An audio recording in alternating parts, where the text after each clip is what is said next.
Hello and welcome to AFSCME Corrections Update. I'm Chuck Stout, AFSCME Council 31 Labor Relations Specialist and Illinois Department of Corrections Liaison.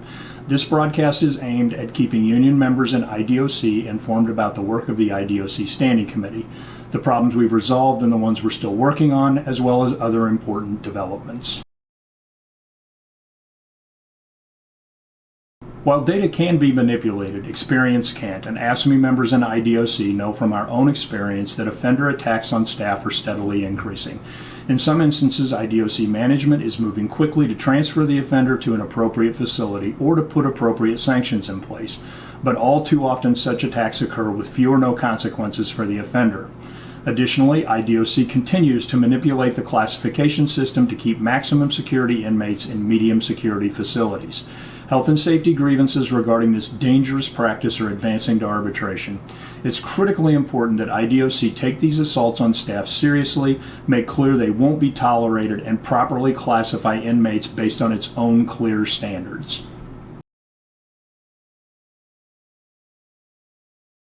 One of the key factors contributing to the increase in violent incidents in IDOC is the ongoing drug use among the offender population, with the primary supply route being mail coming into our prisons.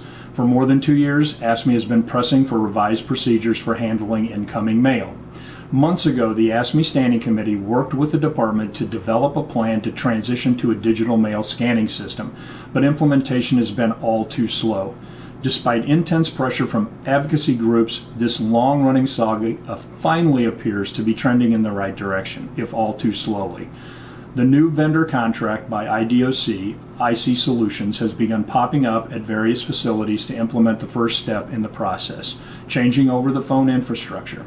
Shifting the phone system from the old vendor Securus will be followed by IC Solutions taking responsibility for video visitation and providing offenders with tablets. AFSCME is staying on top of this process, and we continue to urge the department and its vendor to move as quickly as possible. Progress made. For more than a year now, AFSCME has been pressing IDOC to expand its training capacity so more new staff can be hired. We also proposed the additional capacity be in different areas of the state to make it easier for cadets to remain in contact with their families during training. And now it appears those efforts are finally beginning to bear fruit. This week, IDOC notified the union it has entered into an agreement with John A. Logan College near Carbondale to utilize the college as its Southern Regional Training Academy. This could mean up to 100 additional cadets hired in addition to the 100 in each class at the Decatur Academy.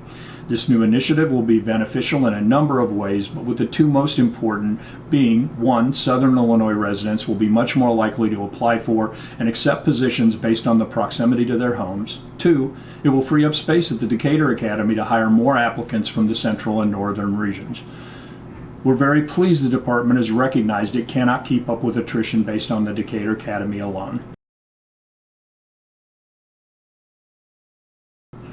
In bargaining the most recent state contract, AFSCME pushed for a class study for the Staff Development Specialist title. Our committee believed that these employees have significant duties that set them apart from SDSs working in other agencies. We've received a piece of good news as a result of this process. CMS has completed the class study, agreed with the union's assessment, and announced the creation of the new titles, Correction Staff Development Specialist 1 and Correction Staff Development Specialist 2. The State Civil Service Commission reviewed and approved the new titles at its December 20th meeting. The union will meet with CMS to bargain over the appropriate salary grade. We will be pushing for pay grades higher than the current RC 6218, which the union believes is justified given the change in the distinguishing features of the class spec and comparable jobs.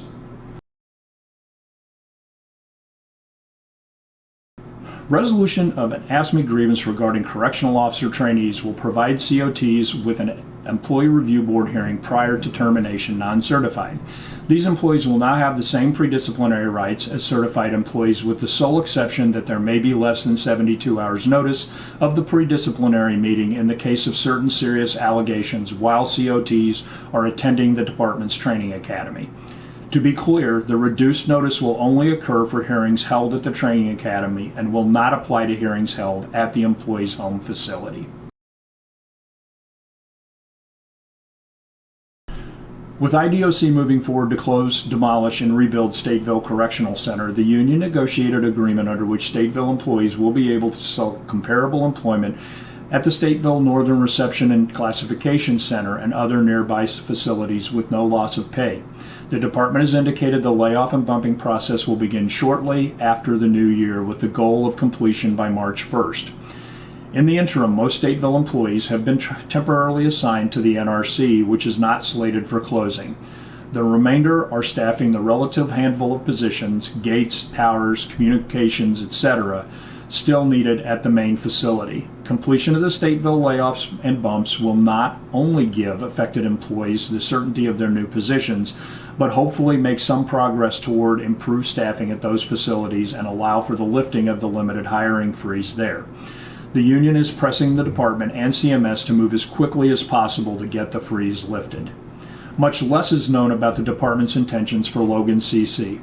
IDOC has said little or nothing since its possible plan to close Logan and build its replacement on the Stateville grounds was widely panned by employees, Lincoln community leaders, and local elected officials during last summer's Kafka hearing process. For now, significant renovations and needed repairs have begun at Logan. AFSCME remains on high alert for any sign of forward movement on the closure threat. The union recently resolved the grievance after months of negotiations to place the work of the Intel coordinator in the appropriate bargaining unit classification. The grievance requires the agency to remove the COs previously assigned to this working title and replace them with the lieutenant classification. It also requires the department to temporarily assign the appropriate employee to lieutenant while the additional lieutenant positions are posted and filled.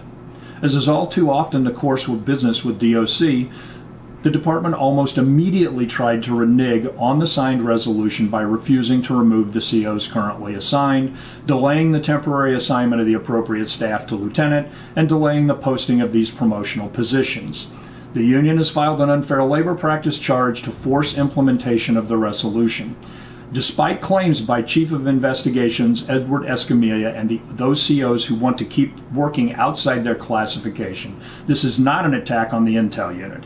It is contract enforcement protecting the lieutenant classification, and in the same manner the union protected the sergeant, corrections food service, supply supervisor 3s, corrections leisure time activity specialist 4, corrections B of I supervisor, and correctional counselor 3 supervisory classifications.